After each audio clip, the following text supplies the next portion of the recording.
first of all, just give us your reaction to the weekend's developments. Well, it is, of course, very shocking and very disturbing.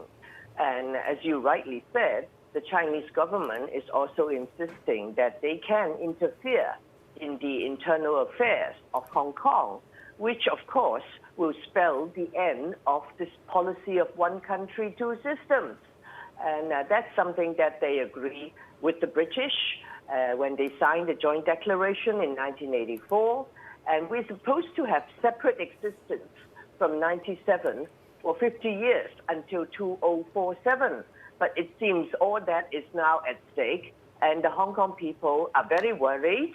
And of course, the business community in Hong Kong, which includes people from all over the world, should also be concerned, because if we are suddenly going to be reduced to just another Chinese city, all our freedoms, the personal safety, and the rule of law that we've enjoyed for so many years will disappear.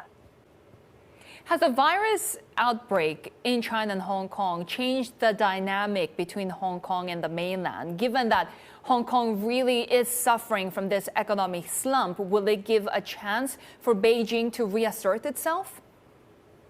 I think so. I think Beijing is thinking that because not just China and Hong Kong, but the whole world, including the U.S. and many Western countries and others, are fighting this virus pandemic. And so they will have no time to look at Hong Kong. And some people think that Beijing thinks this is a golden opportunity to assert their total control over Hong Kong. But I can tell you, the Hong Kong people are not going to wear it. We are not going to allow our freedoms, our rule of law, our personal safety to be taken away from us so rudely.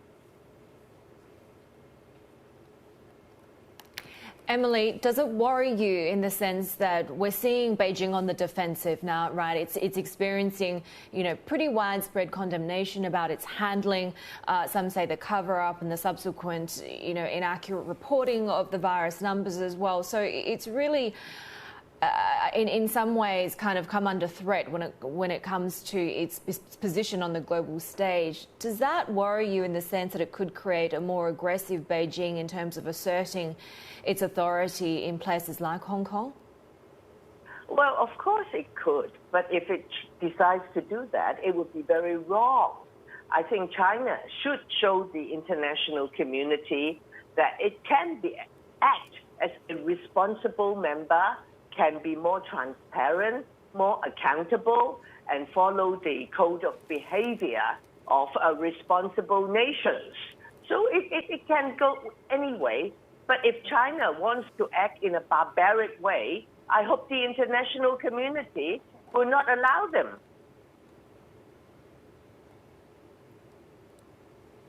Emily, domestically, what more can the Lam administration, if you will, the SAR government do to alleviate the woes of the economy, which have not just been brought upon because of the pandemic-related shutdown, but also, of course, 6-7 months of protests and civil unrest prior to that? What other policies would you like to see economically and socially to benefit Hong Kong right now? Well, I want to see the Carrie Lam administration listen to the views of many Hong Kong people and engage the opposition in a dialogue rather than to act just as a servant of Beijing, because that's what she's doing now. And I think we want the virus, the thing, to be tackled and then to reopen for business. There's no problem with that. And the people in Hong Kong are they follow the government restrictions and they stay at home, and that's why we do not have that many confirmed cases. But once the virus is over, I can assure you, the protesters will come out again. If the government does not listen to us and does not engage in dialogue with the masses.